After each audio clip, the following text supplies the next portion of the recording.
Good morning students.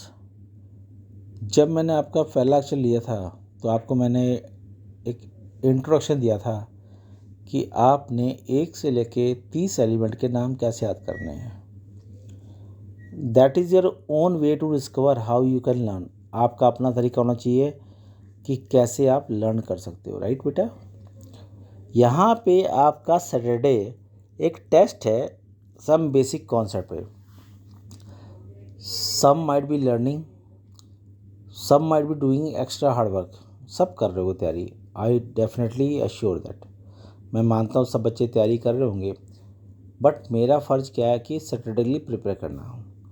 तो यहाँ पे आपको दे रखा है कि जब आप चैप्टर का इंट्रोडक्शन किया था तो आपने सीखा था भी क्या क्या सीखना है। तो पहले सीखा था matter. Matter is anything that occupy space and having a specific shape. तो यहाँ पे मैटर सीखा था। मैटर को सीखा था आपने mixture. Mixture means when 2 or more elements combine in uniformly और नॉट यूनिफॉर्मली। जैसे मान लो बेटे चावल में वाइट दाने की जगह ब्लैक दाने मिल जाएं, तो आप क्या कहोगे कि हम आसानी से ढूंढ सकते हैं। आसानी से ढूंढना मतलब it is a heterogeneous mixture when 2 or more elements combine with any ratio, that is called heterogeneous and that we can easily identify that. और जिसको आइडेंटिफाई नहीं कर सकते that is called as homogeneous. दूसरा एग्जांपल था बेटा pure substance means element that is consist of same kind of atom. अगर same से बना तो दैट इज एलिमेंट। अब एक और दो एलिमेंट मिलकर बनाते हैं that is called compound. When 1 or 2 elements combine to form in a constant proportion that is called compound. जैसे H2O, CO2, C12, H22, O11, HNO3, H2SO4। Okay, तो एक बेसिक नॉलेज है कि हमने करना क्या है बेटे, तो उनको फॉलो करना है। Okay, while doing the revision. फिर आविष्कार हुआ 7 पैरामीटर्स, यानी कि दुनिया में पहले हम कोई व्यक्ति केजी में कहता था, कोई इस धड़ी में कहता था, कोई किलो में, कोई ग्राम में, कोई पॉन्ड्स में, कोई किसी में। I think if you are aware of original life, अगर आप ज़िंदगी से वाकिफ़ हो, अगर आप मम्मी पापा पूछो तो कहते थे क्या 1 किलो, कोई ग्राम में कहता था, कोई धड़ी में कहता है, कोई आध शेर, पौना शेर, ऐसे कहता था। तो दुनिया में ये लड़ाई ना हो, there is no problem around the world, the standard system of measuring units had discovered the SI units. उन्हें बोला कि लड़ाई ना हो, उस लोगों ने 7 सिस्टम को डिस्कवर किया कि दुनिया के एक पॉइंट से अगर दूसरे पॉइंट जाते हो तो that be taken as the same measurement.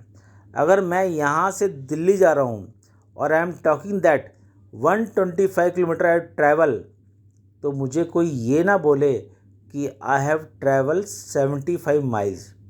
75 miles को बोलते ही उतने के बराबर हो जाएगा।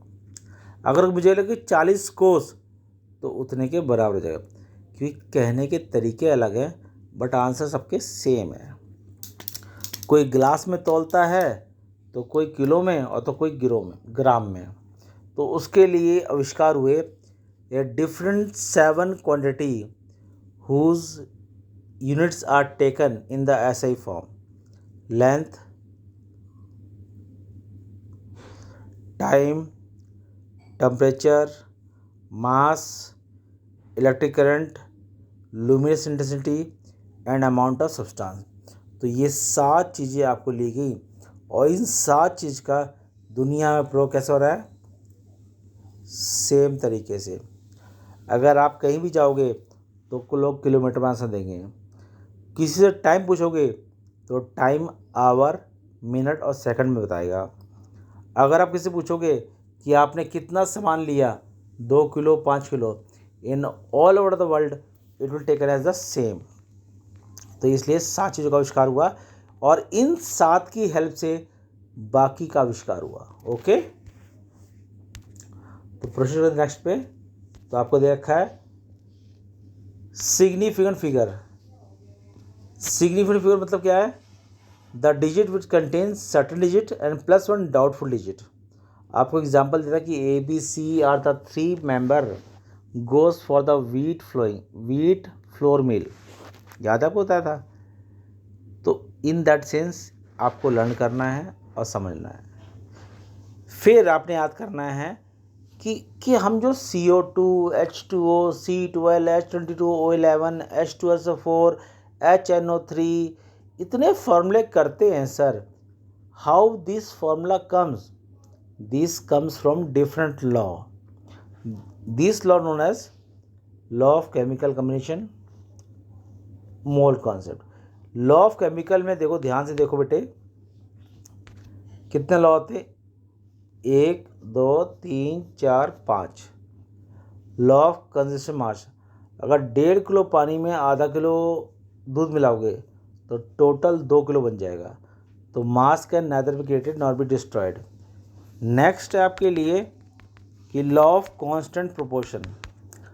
Law of constant proportion it means अगर आपको 2 रोटी चाहिए तो 2 रोटी ही मम्मी से मांगोगी, 2 रोटी ही मांगोगी मम्मी से, 4 रोटी नहीं मांगोगी। तो अकॉर्डिंग टू रिक्वायरमेंट और the constant proportion has discover according to valency, when 2 elements combine together according to valency they have constant proportion. H2O, H को 1 इलेक्ट्रॉन लूज करना है और O को 2 इलेक्ट्रॉन चाहिए।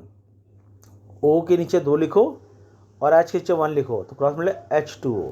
ओके, यहाँ पे नेक्स्ट है लॉ ऑफ मल्टीपल, कि एक एलिमेंट एक फॉर्मूला नहीं बल्कि कई बनाएगा, जैसे NO2, N2O, N2O3, N2O4, N2O5। यार एलिमेंट तो एक है, कई क्यों बना रहा है? बिकॉज N के सामने O आया है और O इज मोर इलेक्ट्रोनेगेटिव, यानी कि O ताकतवर है, यानी को N से मारकर चाहे कितने भी इलेक्ट्रॉन ले सकता है। लॉ ऑफ रेसिप्रोकल, यहाँ पे हम 3 एलिमेंट लेते हैं और तीनों को आपस में कंबाइन करते हैं। तो देखते हैं कि जब A एलिमेंट यानी फिक्स मास जब 2 एलिमेंट से मिलाता है तो उनका रेशियो आपस में मल्टीपल रेशियो होता है। तो ये क्वेश्चन आपको मैं सिखा चुका हूँ, तो you can go through the previous video and can listen that कि what I want to explain. Next है गेल सकला, कि अगर आप मान लो कि 1 लीटर गैस को 1 लीटर दूसरी गैस में मिलाते हो सिलेंडर में, तो गैस कितनी बनेगी? 2 लीटर गैस, यानी the volume of gas will remain same under the similar condition of temperature and pressure. मगर ये रिएक्शन करते समय अपने क्या रखना है? टेम्परेचर और प्रेशर क्या फिक्स होने चाहिए। अगर टेम्परेचर और प्रेशर फिक्स नहीं होते तो ये रिएक्शन कभी नहीं होगी। ओके, नेक्स्ट आता था मोल कॉन्सेप्ट। क्या आता था? Mole concept.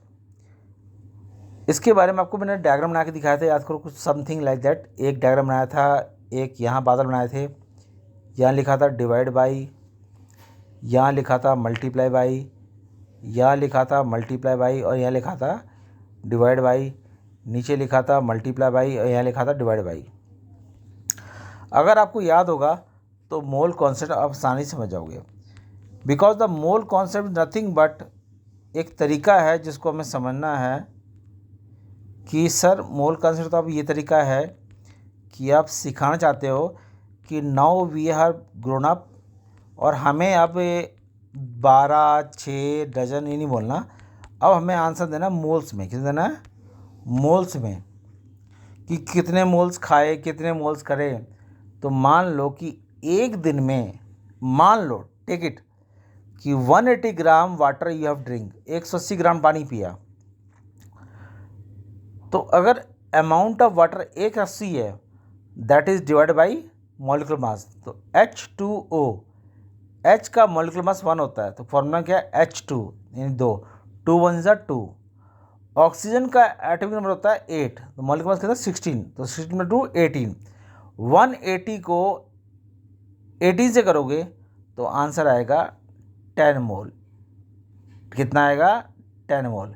कि मतलब आपने 10 मोल, यानी आप दुनिया में आज की तारीख में while you are studying in the 11th class you can say that कि सर, बेशक एक छोटा आंसर है कि sir I have taken 10 mole of water. आप पूरे दिन में पानी नहीं पीते because you are having the disease, तो आप कहते 10 मोल, तो बोले कितना पानी पिया, तो मतलब क्या है, आपने 180 ग्राम पिया है। कि मोल्स को जब मल्टीप्लाई करोगे मॉलिक्यूलर मास से, that is your answer. Okay, तो these are the techniques by which you can follow that, कि हमने क्या करना है कैसे, और उस मोल्स को निकालने सीखे तो आप सीख जाओगे मोलैलिटी मास फ्रैक्शन समथिंग जो आपको मैंने सिखा रखा है। ओके, और दैट इज़ द मेन टैक्स I have given you to take care and you have to practise at home, कि आपकी समस्या ना है कि कैसे हमने तैयारी करनी है। तो these are the basic formula, these are basic formula.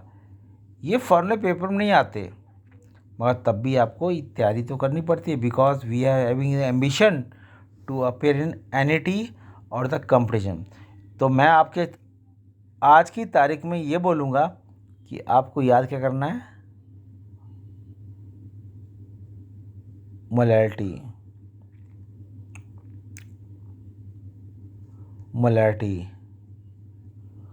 Mole fraction और मोल, ये 4 चीज़ें आपको आज की तारीख में याद रखनी है, remember for the future. Okay, I hope ये 4 चीज़ों को आप याद रखोगे कि अगर आपके क्वेश्चन आते हैं तो इन 4 पे आते हैं तो आप यू कैन फेस इट, और आप सॉल्व करने में सक्षम हो कि सर हमने सॉल्व कैसे करना है, how we have to go through this question. Okay, तो ये आपका टास्क है। तो I have given you all the option so that you can go through the empirical formula. Empirical सबसे सिंपलेस्ट है, एक बार बच्चे ने समझ लिया ना, तो जानते हो बच्चा क्या बोलता है, ईच एंड एवरी स्टूडेंट से कि sir please I request you, आप एम्पिरिकल फार्मूला न्यूमेरिकल दे देना, बाकी पे न्यूमेरिकल मत देना, क्योंकि इस पे मुश्किल नहीं होता, क्योंकि ये सिंपलेस्ट है। क्या बेटे, सिंपलेस्ट है और आप इसको आसानी से सॉल्व कर सकते हो। तो आई होप कि आप लोग आसानी तैयारी करोगे और शनिवार को जो लिया गया टेस्ट होगा आप उसे फेस करोगे। ओके, तो यहाँ पे क्वेश्चन किस पे है, लिमिटिंग रीजन पे। इसके टॉपिक तो समझा चुका हूँ। लिमिटिंग मीन्स समझते हो कि मुझे 100 रुपये चाहिए और आपके 50 रुपये हैं। I required 100 rupees to do a job but you have 50 rupees, तो I think it is not a sufficient, it is a limiting reason. देखो बेटे, एग्जाम्पल बताता हूँ। H2O बनाने के लिए आपको 2 H चाहिए और 1 O चाहिए।